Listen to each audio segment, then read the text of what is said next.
The thing with the spring 2021 season is that it's full of like 7.5 shows that is just above average, but isn't really like a show that I can genuinely recommend to people. I've put on a list on just like the shows that you must watch, or at the very least, give it a try.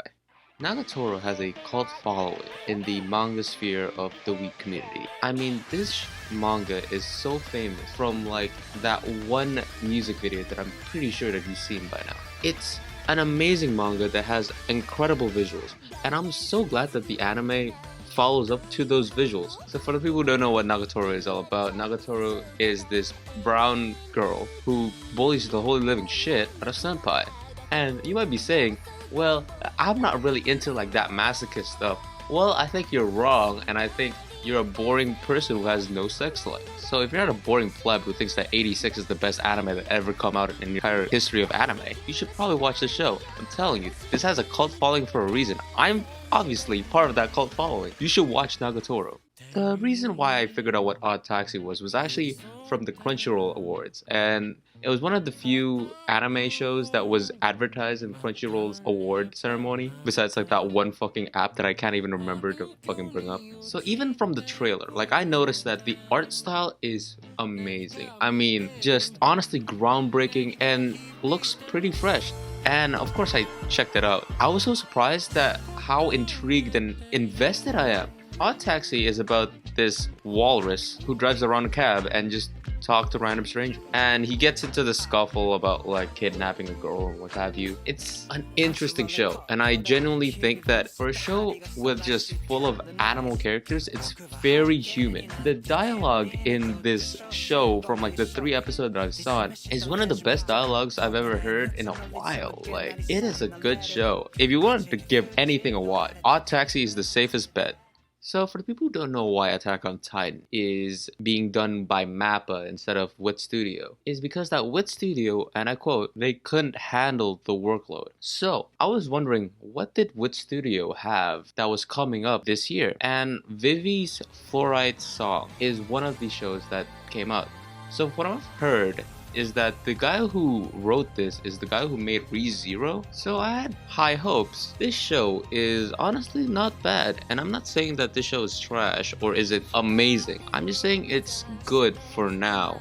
As I've stated before, 7.5 shows is just all over the fucking place. So what the show is all about is that the world is dying because androids decide to want to kill humans. You know, on some Terminator shit. The professor sent back a fucking teddy bear back in time to tell Diva to say that, hey, we want to prevent this, can you do this and this so this will never happen in the future? And that's basically the whole story. Is it interesting? Yeah, good animation. I mean, WIT Studios, I mean, if you've seen Attack on Titan, you should know what WIT Studio is all about. The story is good, but just like Re:Zero, I'm a bit indifferent to it. Is it written well? Yeah. Is it written one of the best animes of all time? No. Should you give this a watch? Yeah, if you're like feeling some action show that, you know, revolves around a pretty hot girl, why not? If you know me personally, I'm a sucker for rom-coms. I would genuinely recommend Higehiro to you over 86, and I'll tell you why. Higehiro is a type of show like Just Because or Sing Me Yesterday that it will break you if you are genuinely invested in the story. It is a beautifully written story about this guy called Yoshida taking care of Sayu. Oh my lord, this show is just so cute and wholesome, sometimes pretty hot to be honest with you, you know what I'm saying? It's a good show and it's genuinely like heartwarming, and if you're into rom-coms, this is something that you should definitely watch. But if you're more into the type of person who like action shows, I mean, obviously this is not the show for you.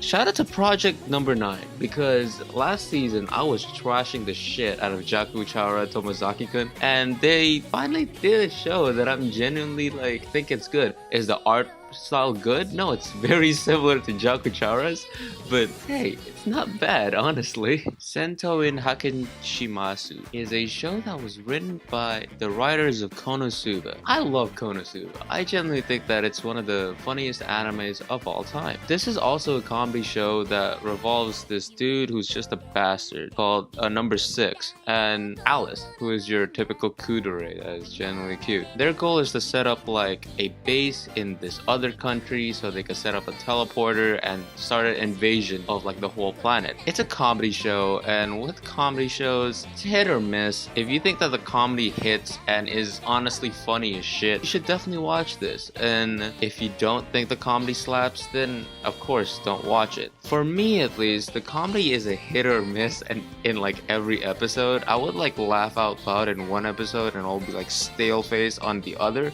Give this like an episode or something and make a decision for yourself, because I don't know what your fucking comedy taste is. You might be laughing at dead gerbil.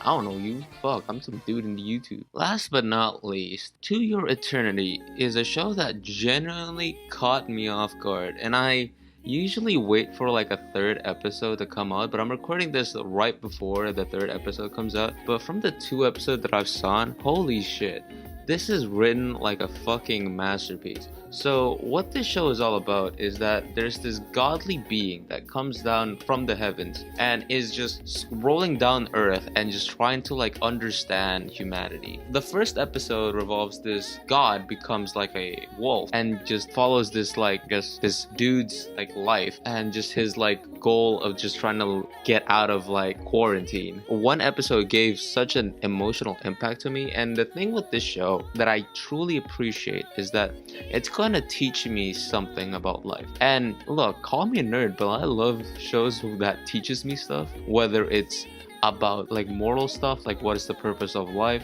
or either just like a plain old Dr. Stone like show which just teaches you about random science crap. I think that you should definitely give this a watch, like, because this show will again teach you stuff about life. So that's all the recommendations that I have for you.